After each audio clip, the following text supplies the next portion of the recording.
So that's going to be the front tab if it folds over and closes this off.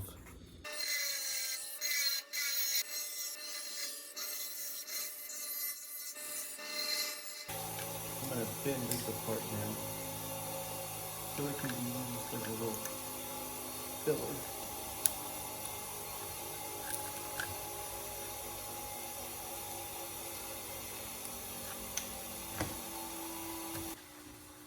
Voila, there's another. Okay, so that piece that we cut those lines in to start bringing it together, and then Dylan made an extra tab on the end. Now we just squeeze this together, go ahead and put some tacks on it. It'll be easier to weld up this piece off the car, and then we can do the final weld while it's on the car.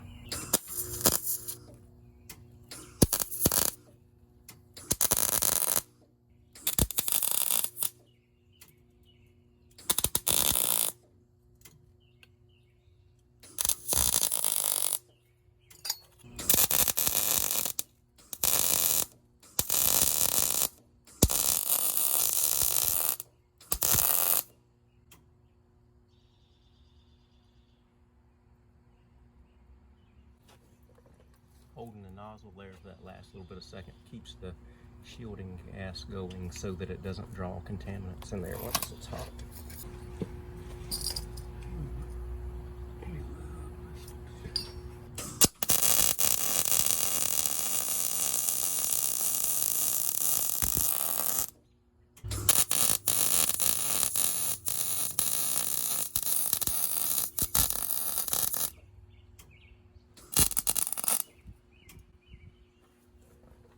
You can tell when the wind starts blowing and blows the shielding gas away, like see how that bubbled up like that?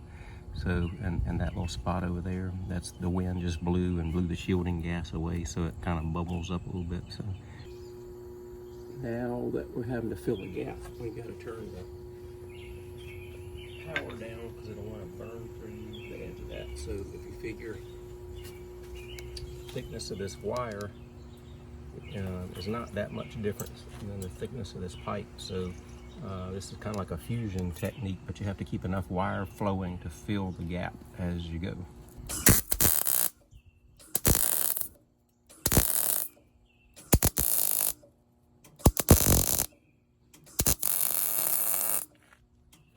This has a little bit more wire speed than was needed, so the next one I can turn it down a little bit and it'll lay a little bit flatter.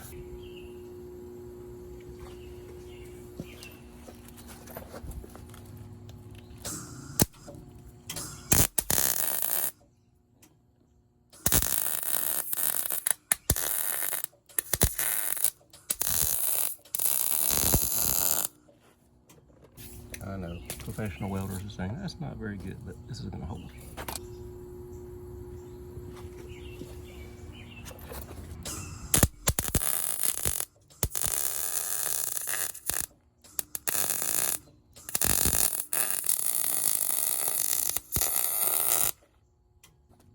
Okay, so it's getting a little bit refined as we go, that, you know, changing the machine settings as we go. So this was a little bit bubbled up and high. This was still a little bit bubbled up and high. This is starting to lay a little bit flatter. So that's enough voltage to melt the metal, and the wire speed slowed down enough that it's not mounding up, but it's kind of blending the two sides together. So I'm making a choice of shooting the electrode wire into the fatter spot and doing like this. You could also, especially if the wind wasn't blowing, sort of cross over and do lowercase cursive E's and cover that and get a little bit better of a swirl. But in the wind and outside, you just got to lay down some metal and do a little bit of refining with the grinder.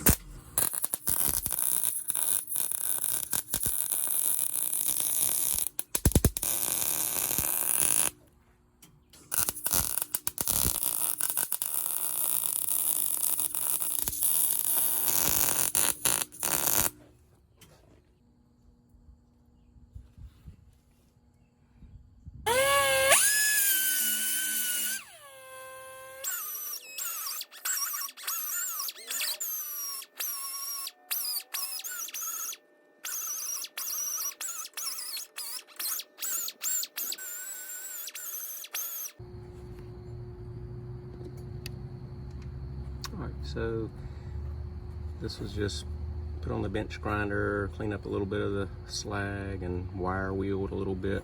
So it's actually quite strong to do it this way compared to how the square tube was crushed in from the factory. This will have more strength and it's going to do the trick. Okay, so this is the tab that was made before. This is a pretty good fit right here, so we're going to use that as extra welding surface. This will get tacked on, and then Dylan made another tab here. We're going to fold this tab over to close off the empty square, and so it'll be a final, all the walls of the tube will be closed off. That'll give it strength and make it look good. Okay, so that tab that was sticking up before, Dylan's banging it down. Get it nice and flush. The vise will cooperate.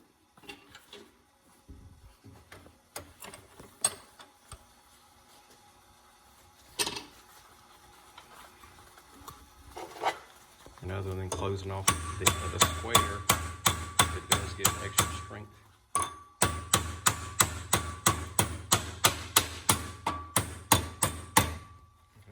So what he's working hard on right now is closing down that corner. So once that corner's closed down, the rest of the flap goes down pretty easily.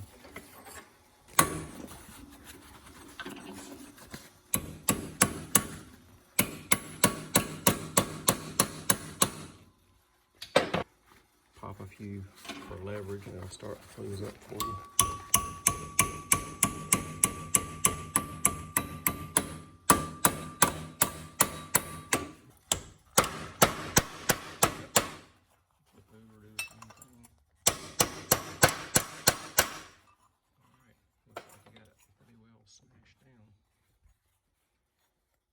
Pretty weird on date this video, but here we are working in the shop, and the COVID coronavirus is out there and everybody's quarantined, so this is our way to quarantine ourselves. Rebuild a Corvette.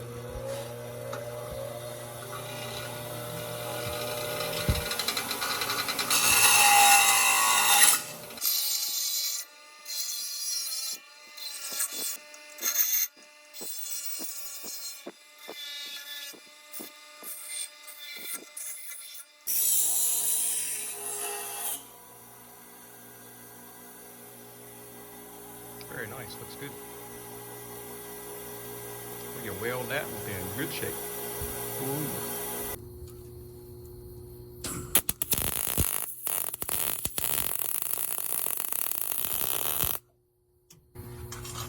So, I mean, we're in the wind. That's bubbled up just a little bit, so that means wire speed's a little bit high, so that's why it's building up. So I knocked down the wire speed just a little bit.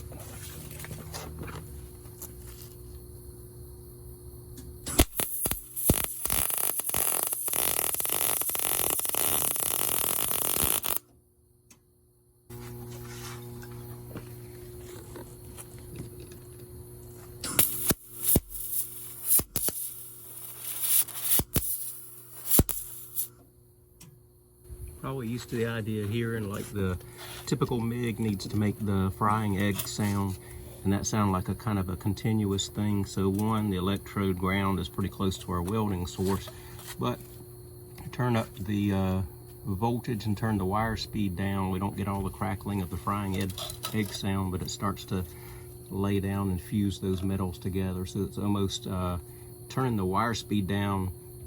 It's like using it as an electrode to fuse the two metals together rather than adding metal to it. So we can make this a little bit prettier on the grinder, and then I'm gonna put it on the car.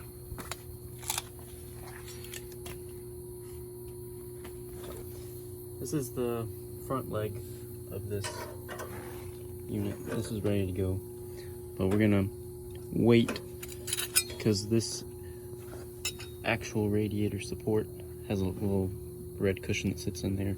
It needs to go on first so we know how much in and out it needs to move, because once this is on there, there's not going to be very much flexibility as far as adjustment goes. So we're going to wait while this is still loose, get a good spot on there to weld, pull it in, make sure this is sitting in the right spot. well, I guess it actually goes like this, and make sure that's sitting in the right spot. Put this front piece on there, and then run a small section here to there, and paint it black, and that'll be it.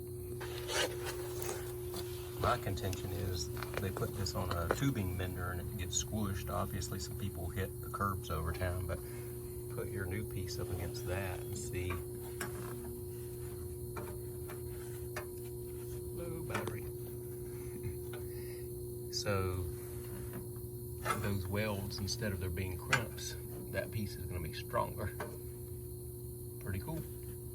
In the future, I want to build some of those little skid pads that sit right here and kind of save the structure, and those can be expendable and kind of replace them along the life of the car, as opposed to just curbs and asphalt concrete just eating away at this. You can see it's taken some hits over time, and this piece is real pretty, and it'd be a shame for it to get scratched up on the first legal test drive.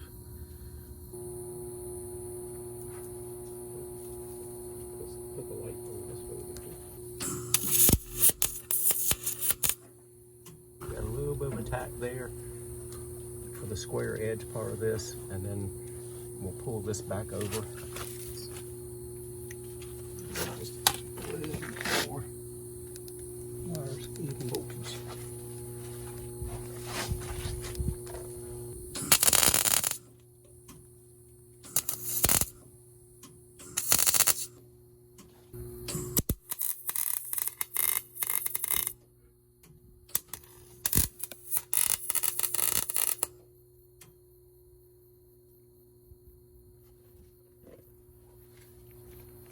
See how the heat being enough to penetrate the new metal compared to the old metal is kind of burning it, but for right now at least we got a tack into place. And like what you were saying a minute ago, we have to keep flexibility like we know. This edge right here is eventually going to be attached to the back of this part, and so we have to keep in mind tack welding lower radiator bracket in place and getting it shifted over far enough that it's in the right spot there to hold the neoprene mount for that. So basically it's going to be somewhere in that vicinity, but there's going to be a red neoprene bracket, so this square is going to come across to there. This is going to move in a little bit for that to tack up, and we'll be in good shape.